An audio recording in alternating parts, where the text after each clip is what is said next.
अस्सलाम वालेकुम। आज मैं जो आप लोगों को बताने वाला हूँ वो आपके पैरों से जमीन और दिमाग में हलचल मचने वाली है, क्योंकि हमें बचपन से जिस ट्रैप जाल के अंदर रखा गया उसमें हमारी सोच को सारी जिंदगी के लिए गुलाम और हमारी नस्लों को एक सर्कल के अंदर डाल दिया गया। तो कहानी शुरू होती है हमारे बचपन से। जब हमारा बच्चा थोड़ा सा समझदार हो जाता है तो हम उसको पर्शिया के उस बनाए गए ट्रैप के अंदर डाल देते हैं, जो बनाया ही इंडस्ट्रीज के लिए वर्कर पर हम करने के लिए था।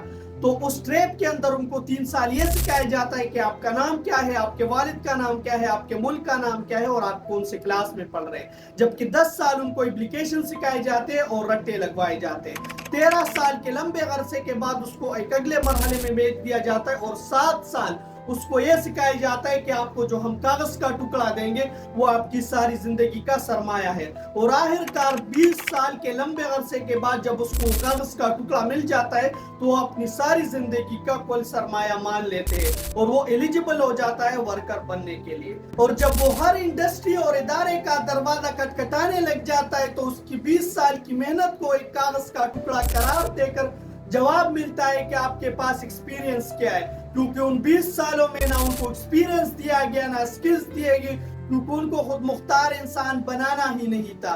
और वो और 3-4 साल मेहनत करने लग जाता है और 3-4 साल की मेहनत के बाद जब उसकी एज 30 तक पहुंच चुकी होती है और उन लाखों करोड़ों चंद लोगों में से जिनको हम बड़ी खुशकिस्मत कहते हैं उनको नौकरियां मिल जाती है, और उनमें से भी खुशकिस्मत बंदे की बात करता हूँ जिनकी 1 लाख महाना लग जाती है, जब वो 60 साल की उम्र में रिटायर हो जाता है तो वो 3 करोड़ 60 लाख वसूल कर चुका होता है, जो डॉलरों में सिर्फ 1,20,000 बनते हैं, जो निजाम बनाने वाले ने 60% वसूल भी कर चुके होते हैं टैक्स के नाम पर, जबकि 40% में फिर उसी के बच्चे तैयार कर चुके होते हैं। और ये सर्कल उसी तरह नस्लों तक चल रही होती है।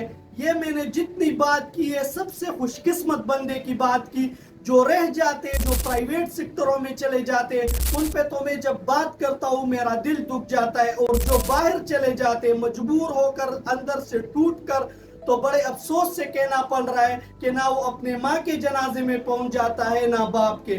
और इसी तरह ये सर्कल चल रहा होता है। और इस सारी सर्कल की हकीकत के लिए सिर्फ एक ही सबूत काफी है, क्योंकि हमें BBA MBA जैसी डिग्रियां देकर, जो हम मास्टर ऑफ बिजनेस कहते हैं, हमें यह सिखाया जाता है कि आपने किसी बैंक में, किसी बड़ी कंपनी में कैसे नौकरी हासिल करनी है। आप अपने आप को, अपने बच्चों को और अपने आने वाली नस्लों को इस ट्रैप से, इस जाल से, इस सर्कल के अंदर से निकालना चाहते हैं तो इंशाल्लाह मेरी अगली वीडियो इसी पर होगी, क्योंकि मैं उसमें आप लोगों को प्रैक्टिकल एक्सपीरियंस के साथ ये चीजें बताऊंगा। मुझे फॉलो करें और अगली वीडियो का इंतजार करें। दुआ में याद रखें। अल्लाह।